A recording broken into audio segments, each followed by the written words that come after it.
Puji Tuhan, saudara, kita bertemu kembali dalam sebuah acara, sebuah program renungan firman Tuhan. Saudara, sebuah renungan yang perlu direnungkan, saudara, dengan judul Tuhan yang menjadi prioritas. Saudara, orang hidup itu pasti punya prioritas, saudara. Saudara punya prioritas, saya punya prioritas. Bahkan ketika kita tidak punya prioritas, namanya bukan hidup, saudara. Orang hidup pasti punya prioritas. Tetapi jangan sampai, saudara, prioritas itu menjadi bagian daripada kita yang kita menjauhkan hidup kita kepada Tuhan, saudara. Karena apa, saudara? Di dalam konteks rohaninya, saudara, ketika kita percaya kepada Kristus, yang menjadi prioritas kita adalah Tuhan, saudara. Yang diagungkan, yang ditinggikan. Bahkan bukan harta kita, saudara. Bukan kekayaan kita. Bukan segala fasilitas-fasilitas yang ada dalam diri kita yang kita nikmati. Tetapi, saudara, kita harus memprioritaskan Tuhan. Karena apa? Kalau bukan dari Tuhan, kalau bukan karena Tuhan, kita tidak bisa berbuat apa-apa. Kalau bukan karena Tuhan, kita tidak bisa memiliki apa-apa. Kalau bukan karena Tuhan, saudara, kita tidak tahu apa-apa di dalam semuanya itu. Itu sebab, saudara, mari kita menempatkan hidup ini, saudara, Tuhan yang menjadi prioritas di dalam hidup kita. Saudara, kalau orang memiliki satu prioritas, saudara, artinya, saudara, orang yang punya prioritas itu pasti orang yang hidup di dalam ketaatan, orang yang taat terhadap aturan, saudara. Kenapa saya berkata demikian? Sebagai contoh yang sederhana, saudara, ya, kalau orang memiliki satu prioritas di dalam hidupnya, saudara, ya, dia memiliki satu ketaatan terhadap aturan. Sebagai contoh, saudara, ketika seseorang mengendari sebuah kendaraan, saudara, di dalam sebuah lampu merah, ya, kemudian kalau dia memiliki satu prioritas di dalam hidupnya, saudara, artinya, saudara, apapun lampu yang ada, lampu merah, bahkan lampu hijau atau lampu apapun juga, saudara, maka dia tetap aturan, tidak melihat ke kanan, ke kiri, sementara polisi tidak ada, kemudian dia nerobos lampu merah, tidak seperti itu. Sama halnya kita, saudara, kita juga tidak melakukan seperti itu. Karena apa? Kita taat aturan, saudara, karena kita percaya apapun bentuk daripada aturan itu sudah bagian daripada yang rancangan Tuhan di dalam diri kita, yang mengatur kita, supaya apa? Hidup kita sejalan dengan kehendak Tuhan.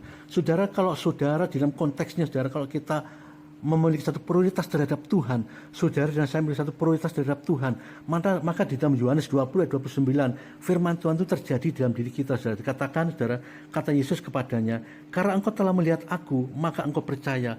Berbahagialah mereka yang tidak melihat namun percaya.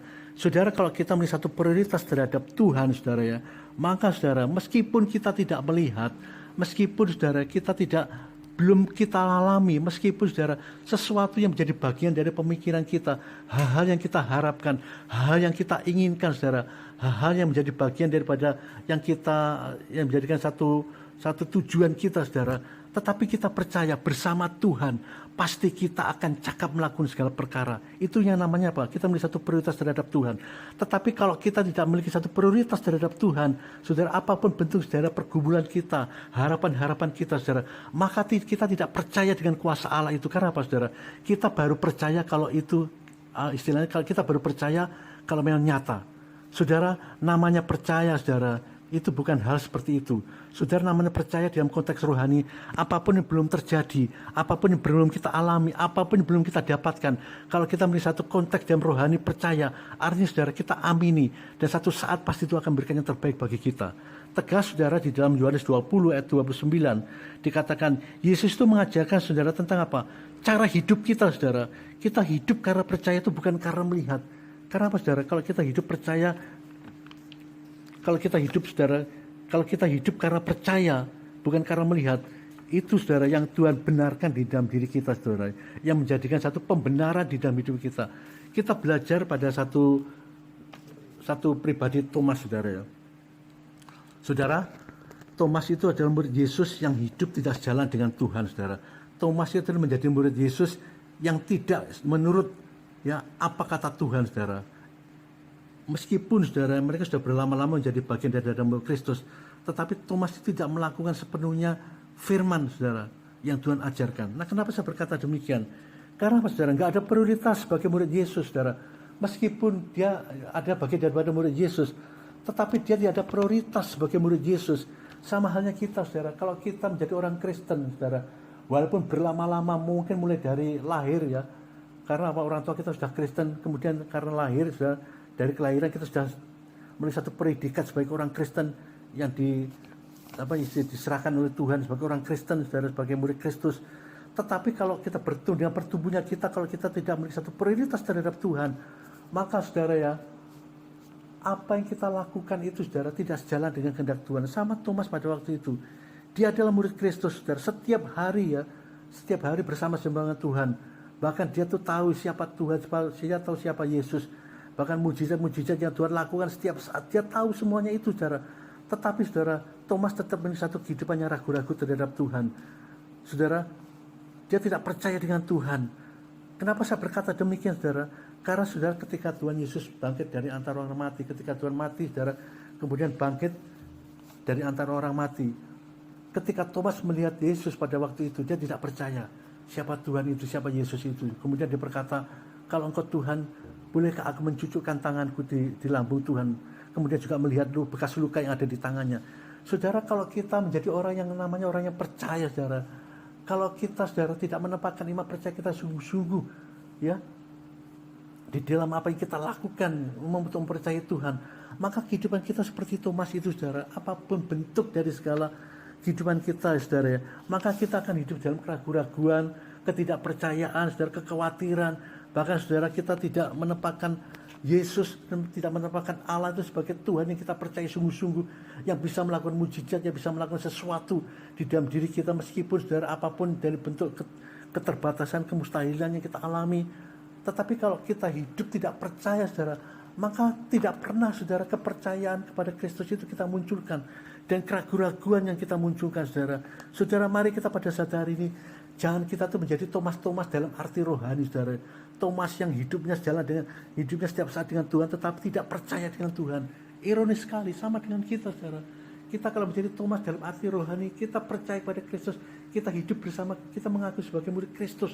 Setiap saat kita berkata, Tuhan, aku mengasihi Engkau Yesus, dengan segenap hatiku, aku mengasihi. Saudara, biarlah saudara bisa berkata-kata dengan mulut yang mengatakan aku mengasihi Tuhan dengan setiap saat, setiap hari. Tetapi, saudara, kalau kita hidup seperti Thomas, saudara, dalam arti rohani, maka, saudara, yang muncul apa? Kita tidak percaya dengan kuasa Allah. Kita tidak percaya bahwa Tuhan Yesus bangkit dari antara orang mati, karena Dia adalah Allah yang berkuasa atas segalanya. Sama seperti itu, saudara. Mari, saudara, kita belajar pada saat hari, saudara, ya. Saudara, jangan kita tuh memprioritaskan, saudara, ya. Kita jangan memprioritaskan, saudara, hal-hal yang ada di dalam dunia ini sebagai hal yang prioritas dalam diri kita. Mari kita memprioritaskan Tuhan. Mari kita memunculkan, saudara, percaya kepada Tuhan Yesus yang adalah Allah, saudara, yang kita percayai, saudara, yang menjadikan prioritas di dalam hidup kita, saudara. Jangan kita memprioritaskan tertarik dengan hal duniawi, saudara. Kalau kita tetap di satu prioritas, tidak memprioritaskan Tuhan sebagai Allah yang kita percayai, maka yang muncul apa, saudara? Nilai-nilai duniawi, saudara, kemewahan, tamak akan harta, pesta pora, saudara, kekejian, tipu daya, perselingkuhan, tawar hati, sakit hati, iri hati, kebencian, dan sebagainya, saudara. Saudara, hamba Tuhan, saudara, yang Tuhan inginkan, pelayan-pelayan Tuhan yang Tuhan inginkan, saudara, mari saudara dan saya tetap memiliki satu fokus kepada Tuhan, memiliki satu fokus kepada Allah. Jangan fokus kepada diri kita sendiri, saudara. Jangan fokus kepada hal-hal dunia yang kita lakukan. Saudara, kalau kita fokus kepada dunia, Alkitab juga mengatakan kalau kita bersahabat dengan dunia, kalau kita memiliki satu fokus kepada dunia, artinya kita menjadi musuh Allah, saudara. Mari pada saat hari, saudara, kita fokus kepada nilai kekal. Kita fokus kepada Tuhan, supaya apa, saudara? Kebenaran Allah yang Tuhan berikan kepada kita itu bisa kita membawa kita itu pada satu jalan Allah, jalan Tuhan, sehingga apa, saudara, hidup kita sampai pada satu kehendak Tuhan yang sesungguhnya, dan menjadi murid Kristus kita, murid Kristus yang sejati, saudara. Bukan seperti Thomas dalam arti rohani, saudara, murid Kristus tetapi dia tidak paham siapa Yesus sesungguhnya. Mari kita menjadi murid Kristus yang mengerti bahwa Yesus yang kita sembah adalah Tuhan yang bangkit dari antara orang mati, yang telah menyelamatkan kita, saudara. Puji Tuhan, Tuhan Yesus memberkati. Saudara, jadilah orang yang memiliki satu prioritas kepada Tuhan sampai selama-lamanya. Tuhan Yesus memberkati kita semua. Shalom.